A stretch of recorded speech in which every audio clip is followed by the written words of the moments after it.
Hello दोस्तों, आप लोगों ने ग्रेच्युटी का नाम ज़रूर सुना होगा।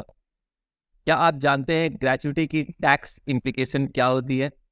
अगर आप भी ये जानना चाहते हैं तो बने रहिए हमारे साथ इस वीडियो के एंड तक।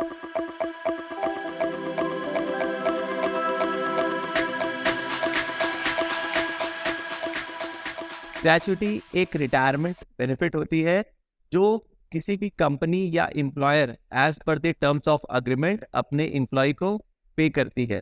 और इसके लिए एम्प्लॉयर एक फंड मेंटेन करती है जिसे ग्रेच्युटी फंड बोलते हैं। और इस फंड में जो कंपनी या एम्प्लॉयर होती है वो अपने कंट्रीब्यूशन को एक्यूमुलेट करती रहती है। और जब एम्प्लॉय की रिटायरमेंट होती है या फिर टर्मिनेशन होती है या फिर डेथ हो जाती है तो ऐसे में इस फंड से जो ग्रेच्युटी का अमाउंट बनता है वो उस एम्प्लॉय को या फिर उसके लीगल हेयर्स को दे दिया जाता है। तो ये है ग्रेच्युटी। तो चलिए अब हम लोग जानते हैं कि ग्रेच्युटी की टैक्स इम्प्लीकेशन कैसे होती है।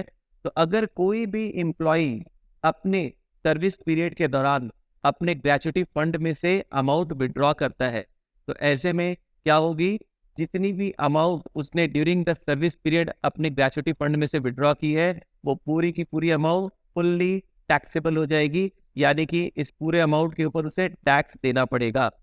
नेक्स्ट जो सिचुएशन होती है वो ये होती है कि एम्प्लॉय को ग्रेच्युटी का अमाउंट उसके रिटायरमेंट या टर्मिनेशन के बाद मिल रहा है। तो अगर एम्प्लॉय को रिटायरमेंट के बाद ग्रेच्युटी की अमाउंट मिलती है तो हमें सबसे पहले देखना पड़ेगा कि वो एम्प्लॉय किस तरीके का एम्प्लॉय है। वो गवर्नमेंट एम्प्लॉय है या फिर वो प्राइवेट एम्प्लॉय है, यानी कि नॉन गवर्नमेंट एम्प्लॉय है। अगर एम्प्लॉय गवर्नमेंट एम्प्लॉय है और उसे रिटायरमेंट के बाद ग्रेच्युटी का अमाउंट मिलता है तो ये एम्प्लॉय के हैंड्स में फुल्ली एग्जेम्प्ट हो जाएगा under section 10 clause 10 sub clause 1। लेकिन अगर एम्प्लॉय एक नॉन गवर्नमेंट एम्प्लॉय है यानी कि प्राइवेट एम्प्लॉय है और उसे रिटायरमेंट या टर्मिनेशन के बाद ग्रेच्युटी की अमाउंट मिलती है तो फिर यहाँ पर टैक्स की जो इम्प्लीकेशन है उसमें थोड़ी सी चेंजेस आएगी। यहाँ पर ये फुल्ली एग्जेम्प्ट नहीं होगा बल्कि यहाँ पर आपको कुछ पार्शियल एग्जेम्पशन मिलेगा।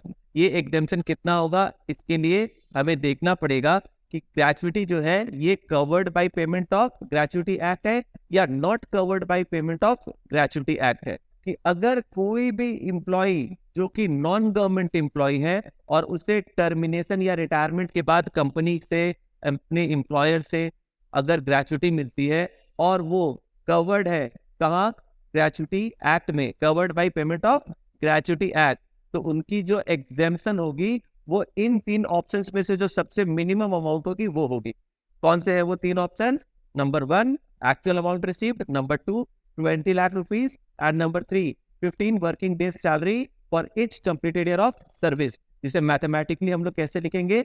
15/26 into completed year of service into salary last drawn. इस एग्जाम्पशन के कैलकुलेशन के टाइम पे हमें ये ध्यान रखना है कि अगर कंप्लीटेड ईयर ऑफ सर्विस में किसी एक पर्टिकुलर ईयर में एम्प्लॉय ने मोर देन 6 मंथ काम किया है तो इसे हम लोग 1 ईयर कंसीडर करेंगे। यानी अगर कोई एम्प्लॉय 10 ईयर्स 8 मंथ्स काम करके रिटायर होता है तो 10 ईयर्स 8 मंथ्स, 8 मंथ्स मतलब मोर देन 6 मंथ्स, इसे हम लोग क्या करेंगे? 1 ईयर कंसीडर करेंगे।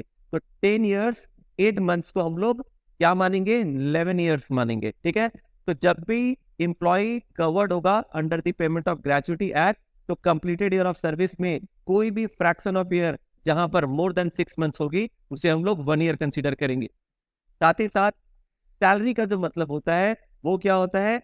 जब एम्प्लॉय कवर्ड होगा under the payment of gratuity act तो सैलरी का मतलब होगा बेसिक सैलरी प्लस डीए। और डीए का मतलब forming part and not forming part both. तो basic plus DA forming and not forming both, इसे मिलाकर हम लोग बोलते हैं सैलरी। अगली जो सिचुएशन होती है ग्रेच्युटी में वो ये है कि अगर एम्प्लॉय एक नॉन गवर्नमेंट एम्प्लॉय है और उसे रिटायरमेंट या टर्मिनेशन के टाइम पे ग्रेच्युटी का अमाउंट मिल रहा है और वो एम्प्लॉय कवर्ड नहीं है under the payment of gratuity act तो क्या होगा? तो क्या इसे एग्जेम्पशन मिलेगी? जी हाँ, बिल्कुल मिलेगी। फुल्ली एग्जेम्प्ट नहीं होगा अमाउंट लेकिन इसे भी पार्शियल एग्जेम्पशन मिलेगी, मैक्सिमम अप टू ₹20 लाख। कैसे कैलकुलेट करेंगे हम लोग एग्जेम्पशन का अमाउंट? तो यहाँ पर भी हमारे पास 3 ऑप्शंस है। इन तीनों में से जो भी मिनिमम अमाउंट होगा उतने का एग्जेम्पशन मिल जाएगा।